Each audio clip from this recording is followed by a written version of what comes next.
Muito bem, hoje eu quero apresentar uma pequena resenha sobre este livro aqui, O Pastor como Mestre, o Mestre como Pastor, de autoria de John Piper e D.A. Carson.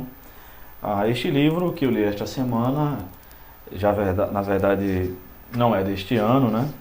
Este livro é um pouco mais antigo, é de 2014, mas eu só tive a curiosidade de lê-lo recentemente e tem me servido muito. Este livro foi muito interessante, achei oportuno recomendar para vocês. A obra é dividida, tem uma pequena introdução, né, de um dos organizadores de um evento. Esse livro é fruto de um evento, uma palestra que Piper e em seguida Carson ministraram num seminário lá nos Estados Unidos. E tem uma pequena introdução de um dos organizadores. Piper escreve, depois Carson escreve, e em seguida um pequeno resumo sobre a obra de cada um dos dois, a vida, enfim, a ascendência de cada um dos dois, tá? Então, na primeira parte, o pastor como mestre, Piper escreve muito bem e ele diz como desenvolveu a ideia de escrever e de pregar e de tentar viver com a ideia de que tudo deve ser feito para a glória de Deus e que Deus é mais glorificado quando somos mais satisfeitos nele. Na verdade, nós que estamos acostumados a ler Piper, sabemos que esta é a tônica em todos os seus livros, né? Todos os seus livros, às vezes até um pouco cansativo, né? Mas esta é a tônica do ministério de ensino do pastor Piper. Particularmente, eu esperava um pouco mais da escrita de Piper aqui, conhecendo algumas de suas obras, sabendo que, por exemplo, o Dr. Shedd já chegou a dizer que Piper é o seu pastor e toda manhã Shedd caminha ouvindo pregações de Piper no seu aparelhozinho de fone de ouvido lá, tá? E eu esperava um pouco mais, mas ele falou mais sobre a sua trajetória. Ele primeiro foi para a academia, estudou até o doutorado, mas quando o diploma dele do doutorado na Alemanha permanece dentro do canudo, segundo ele, até os dias de hoje, né? Nunca parou, nunca tirou de lá para colocar na parede ou algo do tipo. E aí começou o seu ministério dando aulas. Depois é que foi para a igreja, onde ele está lá há mais de 3 décadas. E a ideia de Carson foi justamente o contrário, né? Ele começou pastoreando, ele estudava química, ele é formado em química, ele é canadense. Eu não sabia, pensava que fosse americano, mas também o nome, né, com as suas iniciais e somente seu último nome aqui é escrito geralmente, talvez apontasse também para a sua origem britânica, mas de fato ele é canadense. Carson começa no caminho inverso, e os dois são pastores, os dois são acadêmicos, são eruditos, mas Carson tem atuado muito mais na academia, como ele mesmo diz. No entanto, ele diz que já tentou sair da academia várias vezes para se dedicar com exclusividade para o ministério pastoral, mas foi recomendado, entre eles por Cal Henry e outras pessoas de sua confiança, a não fazer isso. Mas um dos trechos que mais foi marcante para mim nessa leitura está na página 96, na parte 2 da fala de Carson, onde ele diz assim, ele fala sobre 12 pontos, e o primeiro deles é: tome passos para evitar tornar-se um mero intendente.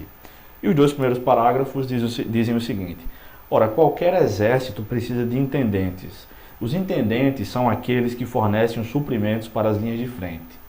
Dê honra apropriada àqueles que se dedicam a preparar e a equipar com livros, treinamento, cursos, exemplo e respostas de perguntas aqueles que estarão nas linhas de frente.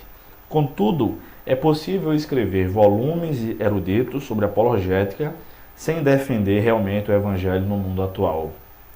É possível escrever comentários sem lembrar constantemente que Deus mesmo está presente e se revela mais uma vez ao seu povo por meio da sua palavra. Se você é um acadêmico, diz Carson, precisa colocar-se em situações em que, por assim dizer, toma de vez em quando o lugar nas tropas da linha de frente. Isso significa engajamento no mundo exterior em um nível pessoal, em um nível intelectual e cultural. Significa trabalhar e servir na igreja local, significa engajar-se na evangelização, evite tornar-se um mero intendente. Essa teologia do gabinete, da igreja, do púlpito e do povo que Carson faz alusão aqui, é verdade. Às vezes nós estamos muito envolvidos meramente com a academia, mas é necessário também envolver-se com o trabalho na igreja local, com grupos de evangelismo e, enfim, com botar a mão na massa mesmo. Esse é um conselho que eu sempre dou para os meus alunos seminaristas, tá? Estou dando para vocês agora. Ele fala também sobre a necessidade de reconhecer os diferentes dons, né? É interessante que eles assim reconheça alegremente que Deus distribui diferentes dons entre mestres pastores, como distribui diferentes dons entre outros grupos. Alguns serão capazes de ensinar e escrever, mas não de pregar. Outros serão capazes de ensinar e pregar, mas escrever pode ser um desafio. Alguns serão excelentes escritores, mas perfeccionistas, de modo que sua produção é pequena, mas esplêndida. Aqueles escritores que só escreveram livros muito volumosos, mas escreveram poucos livros, tá?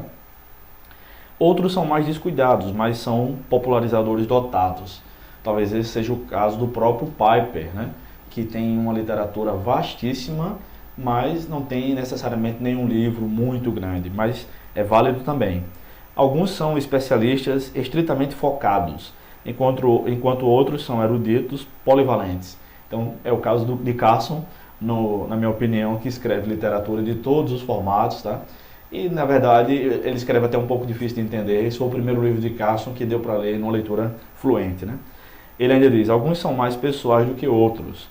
Obviamente, somos sábios para desenvolver e aprimorar os dons que Deus nos dá, mas não devemos cair na armadilha de pensar que todos os mestres pastores têm de possuir os mesmos dons. Não necessariamente, tá? Então, às vezes, alguns olham para alguns candidatos, alguns pastores mais experientes olham para alguns aspirantes ao pastorado e dizem logo: fulano não serve para ser pastor, fulano serve para ser mestre. Como se houvesse uma distinção muito grande com isso, e na verdade não há, né? Esse livro é uma das provas disso. E Efésios 4:11, de onde surge a ideia do pastor-mestre, o mestre-pastor, mostra que para ser pastor tem que ser apto para ensinar, né? E a função pastoral é o ensino, e aquele que ensina tem que ensinar a Bíblia de maneira pastoral, enfim, acaba sendo a mesma coisa, né?